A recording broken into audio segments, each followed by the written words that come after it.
네, 키워드로 읽는 시장입니다. 시장을 관통하고 있는 키워드 무엇인지 알아보면서 그에 따른 전략까지 지금 이 시점에서 꼭 알아야 되는 내용만 콕콕 집어 전달해 드리겠습니다. 자, 오늘 함께 하실 분 ISET 김태성 본부장을 모셨습니다. 안녕하십니까? 네, 안녕하세요. 자, 명절 잘 보내셨어요? 네, 잘 보냈습니다. 사실 저희가 명절 전까지만 하더라도 이 수급 공백에 대한 우려감에 맞아요. 투자자들이 몸을 좀 사렸거든요. 명절이 지났는데도 이렇게 지지부진한 이유가 뭔지 많이들 궁금하고 헷갈리고 방향 맞아요. 잡기 어려울 것 같아요. 그래서 오늘 저희가 주요 키워드를 통해서 이 방향을 잡아보려고 하는데요. 자, 첫 번째 키워드부터 보겠습니다. 아무래도 금리 이야기 안 할 수가 없겠죠. 그쵸. 금리 인하 약 4년 반 만에 시작이 됐습니다. 그런데 시장이 불안해하고 있는 건 아무래도 경기 침체 우려가 동반되고 있다라는 거겠죠. 네. 일단 결과부터 볼까요? B컷 나왔는데요. 네. 무엇 때문에 B컷으로 결정이 됐을까요? 한마디로 좀 정리를 해보자면 아무래도 이제 물가는 잡혀가지만 네. 그러지 못하는 고용이 가장 큰 걸림돌이 아니었겠나라는 생각이 듭니다. 7월, 8월 우리가 지표가 나올 때마다 가장 민감하게 본 게 고용 지표 혹은 실업 청구 수당 이런 부분이었지 않습니까? 근데 이쪽에서 우리가 생각한 것보다 혹은 예상한 것보다 조금 더 빠르게 냉각하는 분위기를 좀 보여주다 보니 아무래도 이제 FOMC 9월 FOMC 이전 한 2주 전부터 갑작스럽게 B컷에 대한 이야기들이 굉장히 크게 좀 부각이 됐었어요. 근데 이제 이 부분에 대해서 25bp를 내리느냐, 50bp를 내리느냐, 사실은 내리는 폭 이것도 중요하지만 내리고 나서의 어떤 파월 연준의 입이 가장 중요했죠. 그러니까 우리 혹시 모를 어떤 선제적인 두려움에 따라서 우리가 대응을 먼저 한 거다 이거냐, 아니면 그냥 우리가 이제 물가도 잡히고 고용도 이제 잡히고 순차적으로 경기가 흘러가는 어떤 수준에서의 이제 움직임이냐, 이게 가장 중요했는데 사실 이제 투자자들은 의심이 될 수밖에 없습니다. 아니 그렇게 잘 된다면 25bp가 맞는 게 아닌가? 50bp를 해놓고선 연착륙 잘 되고 있다라고 하는 것은 사실은 앞뒤가 맞지 않은 게 아닌가라는 생각이 들 수밖에 없다 보니 오히려 25bp 때보다 지금 시장에서는 경우의 수가 더 복잡해진 상황이 아닌가라는 생각이 들어요. 특히나 오늘 FOMC 있죠. 그리고 내일 BOJ와 함께 미국 선물 옵션 동시 만기가 네. 또 겹쳐 있습니다. 그러다 보니 아시아 증시, 특히 우리나라 증시는 월요일, 화요일, 수요일 추석이라고 하는 어떤 연휴가 껴있다 보니 대응을 하기 좀 어려웠지 않습니까? 더군다나 오늘도 경우의 수가 더 복잡해지고 내일도 수급적인 영향이 충분히 있을 만한 시장이다 보니까 우리나라 증시가 참 아픈데 또 아픈, 그러니까 맞은데 또 맞는 네. 그러한 격이 아닌가라는 생각이 들어서요. 수급의 공백은 지금 여전히 지속이 되고 있는 상황은 맞다. 이렇게 설명드리겠습니다. 물가는 잡혀가지만 고용의 불안. 그리고 50bp를 인하하긴 했는데 그렇죠. 경기 둔화 괜찮아, 잘 잡을 거야 라는 확신을 또 주는 멘트. 그래서 복잡해지고 경우의 수가 더 많아진 현 상황이다.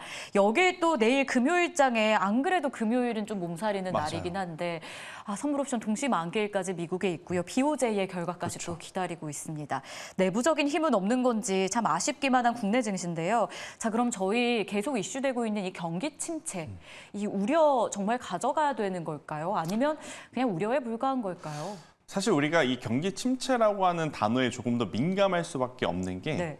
반도체 IT 때문에 그렇습니다. 이 단어가 주는 공포감이 굉장히 크거든요. 그렇죠. 안 그래도 그 단어가 주는 공포감이 큰데 네. 반도체 IT가 지금 시장에서 제 역할을 해내지 못하고 있으니까 다른 나라보다 우리나라 시장에 투자하는 혹은 우리나라 이제 투자자분들 같은 경우에는 머릿속에 경기 침체 때문에 반도체 IT도 이렇게 밀리는구나라는 이제 프레임이 지금 쓰여지고 있는 것 같다라는 저는 느낌이 들거든요. 사실 경기 침체라고 하는 부분에 대해서 국채 금리의 흐름을 보면 아직까지 이렇다 할 어떤 경기 침체, 경기 둔화가 굉장히 급속화 퍼지고 있다라는 시그널은 없는 상황입니다. 그런데 국내 증시에 이제 투자를 하신 분들 같은 경우에는 국채 금리의 흐름, 환율에 대한 부담 이러한 것보다도 반도체 IT 특히나 올해 상반기에 시장을 주도했었던 반도체 섹터 전체가 지금 고점 대비 30%, 50% 많게는 그 이상 지금 하락을 보이다 보니까 실제로 경기 둔화하고는 상관없이 이미 심리적으로 우리나라 증시는 경기 침체를 겪고 있다라고 느끼는 부분들이 굉장히 많은 것 같아요. 그러다 보니 정말 수급을 불러일으키지 못하는 상황의 지금 연속인 것 같은데 일단 경기 침체 관련해서는 아직은 미국도 혹은 유럽도 중국을 제외하고서는 우리가 굉장히 좀 문제가 될 만한 이슈는 없는 게 아직은 문제는 아직은 없다 이렇게 좀 보시면 될 것 같고 앞으로 이제 투자자분들이 이제 체크해야 될 요소는 뭐냐면 우리 상반기에 이런 이야기를 드렸죠. 배드 지표가 굿 뉴스로 굉장히 이제 많이 변화가 좀 됐었잖아요. 앞으로 나오는 지표에 따라서 배드 뉴스가 굿 뉴스로 인식이 될 거냐, 아니면 굿 뉴스가 그대로 정말 굿 뉴스로 인식이 될 거냐, 저는 이 부분을 꼭 체크를 하셔야 되지 않을까라는 의견을 한번 드려보도록 하겠습니다. 자, 그래서 관심은요, 결국 우리나라로 또 그렇죠. 넘어왔습니다. 네. 그래서 한국은행이 금리 인하를 같이 하게 될 것인가, 이게 참 궁금해요. 본부장님도 가장이시잖아요. 네. 네. 한 중요하죠. 가정의 가장이시기 때문에 네. 주식시장에서 금리 인하의 영향 굉장히 중요하죠. 맞아요. 그런데 우리가 살아가는데 너무 밀접하기 때문에 영향받는 산업, 가정이 늘어나고 있는 상황이에요. 어떨 것으로 보세요? 한은도 금리 인하를 하게 될까요? 해야 되긴 하는데, 그러니까 우리가 이제 하는 입장으로 좀 생각을 해보면 지금 여름이 되면서 주택 경기, 그러니까 부동산 경기가 그래도 상반기보다는 혹은 작년보다는 조금은 나아지는 모습을 좀 보이고 있잖아요. 여기서 만약 금리 인하를 하면 이 주택 가격이 또 올라올 것 같다라고 아마 이제 많이들 걱정을 좀 하시는 것 같아요. 그러다 보니까 금리를 인하를 하자니 부동산 가격에 대한 어떤 움직임이 걱정이 되고, 또 안 하자니 내수 경기 침체에 대한 지금 불안 요소가 여전히 남아 있는 상황이고, 또 이제 우리나라 증시 또 BOJ 관련해서, 그러니까 일본 엔캐리 관련해서 이 금리에 굉장히 또 민감할 수밖에 없는 지금 시장 상황이거든요. 그러다 보니까 굉장히 많은 투자자분들이 하는 금리에 굉장히 포커스를 좀 가지고 있는데, 저는 이번에는 9월 달에는 저는 동결로 좀 가닥을 잡을 것 같다라는 생각이 들고 있고, 오히려 이제 만약 인하를 한다면 이번에는 동결, 그다음에 10월, 11월 달에 인하를 이제 할 것인지 말 것인지 이때 좀 판가름이 날 가능성이 높지 않을까라는 생각이 들어서요.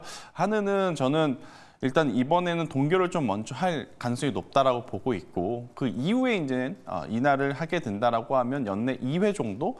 근데 저는 2회는 조금은 어렵다라는 생각이 들고 있고요. 현재 우리나라 내수 시장의 흐름을 놓고 생각을 해보면 1회가 가장 적절하지 않을까라는 의견을 한번 드려보도록 하겠습니다. 알겠습니다. 금리와 관련해서 시장에 미칠 영향 전망까지 정리를 첫 번째 키워드를 통해 해봤고요. 자, 이번에는 또 주요한 이슈가 오늘 있습니다. 반도체 이야기를 풀어나가 볼게요. 두 번째 키워드로 준비했는데요. SK하이닉스가 현구간에서도 회복을 하지 못하고 여전히 약세, 급락의 구간을 벗어나지 못하고 있습니다. 주가만 놓고 보면 현재 14만 5,400원, 10% 넘게 밀려나고요. 삼성전자도 약보합권이었는데 지금 뭐 3%까지 조정을 받고 있어요. 그러다 보니까 코스피 자체에도 영향이 있을 수밖에 없는 상황. 일단 미국의 필라델피아 반도체 지수도 1% 넘게 밀렸는데 이 배경부터 한번 체크해 볼까요? 일단은 미국은 명분이 있습니다. 그러니까 이유가 있어요. 그러니까 엔비디아는 그동안에 많이 올라왔기 때문에 언제든지 하락 변동성은 나올 수 있을 것 같고, 그리고 인텔 같은 경우에는 지금 실적에 대한 부담을 당연히 안고 있는 상황이고, 인텔은 많은 투자자분들이 미리 이제 인지를 하신 부분이 PC에 대한 소요가 사실 예전보다 확실하게 둔화된 것은 우리가 피부로 느끼고 있는 상황이잖아요. 그렇기 때문에 그런 부분들은 좀 받아들일 수 있는데, 사실 삼성전자, SK하이닉스에 투자를 하시는 분들 같은 경우에는 속상할 수밖에 없을 것 같습니다. 그러니까 엔비디아 혹은 뭐 마이크로소프트, 애플 돌아가면서 순환매를 나오는데 우리나라는 순환매도 나오지 않는 상태에서 조정이 나오게 되면 그 조정은 또 배수로 지금 받는 상황. 삼성전자도 그렇고 SK하이닉스도 그렇고 가장 큰 문제점은 이제 두 가지인 것 같아요. 일단 첫 번째, 외국계 리포트에서 공격적인 좀 리포트가 나오죠. 그러니까 TP를 하향하는 리포트. 저도 SK하이닉스 리포트 가격 보고 이게 맞나 좀 싶었어요. 왜냐하면 불과 2달 전만 하더라도 30만 익스에 대한 어떤 희망적인 부분들이 굉장히 많았었고, 실제로 2분기 실적을 통해서 우리에게 보여줬던 숫자 자체가 굉장히 높았었고, 하지만 3분기 실적 우리가 확인하지도 않았음에도 불구하고 먼저 이렇게 이 목표가를 하향하는 레포트가 나온다는 것 자체가 저는 좀 불편하고 불쾌할 수밖에 없다. 그런데 냉정하게 생각을 해보면 지금 SK하이닉스, 삼성전자 밸류가 부담이 되는가? 그건 아니죠. 근데 뭐가 부담이 되느냐? 이미 가지고 있기 때문에 더 사기에 부담이 되는 거예요. 그렇기에 저는 반도체 IT는 신규를 매수하는 건 저는 지금도 가능하지만, 비중을 확대하실 분들 같은 경우에는 3분기 실적을 확인을 하고 그때 해도 괜찮다. 3분기 실적 잘 나오면 지금 시장에 흐트러져 있는 어떤 이 반도체 IT에 대한 불확실성이 모두 해소가 될 가능성이 높다라는 점을 저는 한 번 더 이야기 드려보도록 하겠습니다. 그러니까 이게 지금 하락한다고 해서 급하게 지금이야 하고 따라가야 그렇죠. 되는 게 아니라 네. 좀 더 천천히 호흡을 가다듬고 볼 필요가 있다. 반도체 이야기를 먼저 주셨는데요. 좀 더 자세하게 그러면 모건 스탠리가 12만 원까지 50% 넘게 목표가를 하향한 배경을 좀 봐야 될 것 같아요. 네. 어떤 게 일단은 가장 큰 이유예요? 가장 중요한 건 결국 디램에 대한 재고, 그리고 디램에 대한 가격, 그리고 이제 디램에 대한 어떤 사이클의 조금 마무리 국면이 아닌가라는 이야기들이 좀 많이 나오고 있는데, 이게 사실은 앞과 뒤가 안 맞습니다. 네. HBM을 뭐로 만드냐? 디램으로 만듭니다. 그런데 HBM이 그렇게 잘 팔리는데 디램에 대해서 이렇게 부정적으로 이야기하는 것은 맞지 않죠. 특히나 SK하이닉스 같은 경우에는 지금 더 이상 공장 증설을 하지 않으면 HBM을 만들 수 없을 정도로 풀캐파로 이 수주가 꽉 차 있는 상태예요. 그렇기 때문에 저는 이 이야기에 우리가 너무 민감하게 반응할 필요는 없지 않겠는가. 적어도 SK하이닉스 기준으로는. 이제 삼성전자는 좀 다르죠. 삼성전자는 지금 HBM에 대해서 그동안에 말도 많고 기대감도 높았지만 아직 이 HBM이라고 하는 제품을 통해서 보여준 성과 자체가 없다라는 것 때문에 오히려 문매를 맞으면 삼성전자가 더 맞을 가능성이 높은데, 지금 시장은 아무래도 SK하이닉스의 변동성을 조금은 더 주는 모습을 좀 보이는 게 안타까울 정도인 것 같고요.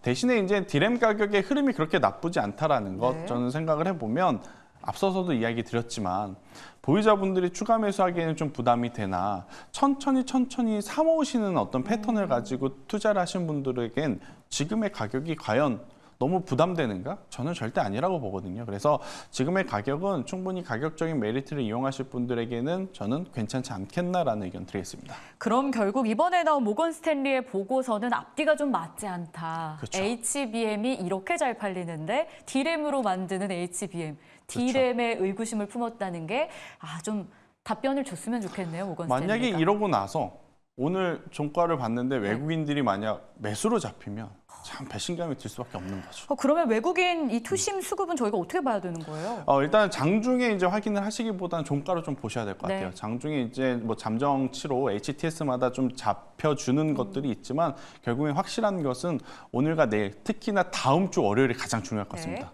미국의 선물 옵션 동시 만기 이후에 외국인 수급이 들어오면 외국인은 그걸 이용하고 있다. 이렇게 좀 보시는 게 맞지 않나라는 의견 드리겠습니다. 좋습니다. 반도체 이야기 해봤는데요.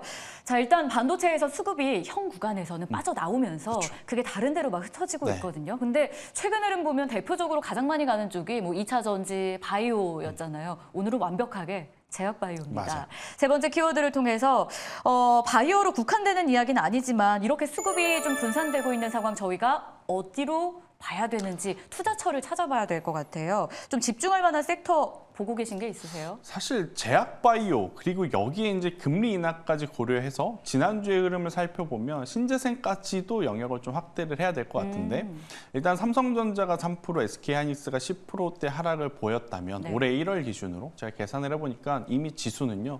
코스피는 4% 이상 빠져야 되더라고요. 그런데 지금 1%대의 어떤 조정을 보이고 있는 건 그만큼 반도체 IT의 어떤 부족한 공백을 누군가 메꿔주고 있다. 네. 그 누군가가 뭐냐? 삼성 바이오로직스를 비롯한 제약바이오, 그리고 이제 수급 밸류 프로그램을 통한 은행, 금융, 보험, 이쪽이 오늘 지수를 어느 정도 방어하고 있는데, 자, 지금부터는 성향에 따라 좀 갈릴 것 같아요. 나는 오히려 불편할 때 지금 반도체를 사고 싶다 하시는 분들이 분명히 있을 거고, 반대로 반도체는 아직 아닌 것 같아. 오늘 이제 힘이 가장 좋은 제약 바이오를 쫓아가야 된다라고 하시는 분들 굉장히 많을 것 같은데, 저는 우선 일단 시장의 흐름은 반도체는 시간이 좀 필요하다. 네. 앞서 앵커님께서 이야기하셨다시피 지금 당장 막 뭔가를 승부를 보고자 반도체 IT는 좀 어렵다 생각이 들어서 지금은 제약 바이오에 한 표를 좀 줘야 되지 않을까 싶고, 신재생까지 좀 생각을 해본다면 저는 ESS 에너지 저장 장치 쪽까지 한번 여러분들이 보셨으면 좋겠다. 어차피 전력 인프라는 필요하다라는 것을 우리가 인지하고 있고, 여기에 신재생 그리고 ESS 에너지 저장 장치는 1+1처럼 같이 좀 따라다녀야 되거든요. 그래서 이제 대표적으로 보면 삼성 SDI도 에너지 저장 장치로 힘이 좋았었고, 중소형주로 보면 SK 이터닉스, 네, 그리고 이제 금양 그린파워처럼 최근에 또 수주 공시가 나온 쪽에 대한 관심도를 한번 관심 있게 좀 보시는 게 지금은 현실적으로 가장 좋은 성과를 낼 수 있는 구간이 아닌가라는 의견 드리겠습니다. 반도체를 모아갈 것인지 아니면 지금 수급을 빨아들이고 있는 제약바이오에 올라탈 것인지 성향에 따라서 갈리는 시기가 지금이다라는 조언. 특히 제약바이오도 있지만 신재생 쪽에서 ESS, 에너지 저장 쪽에 대한 매력도 여러분이 참고하셔서 투자에 반영해 보시길 바라겠습니다.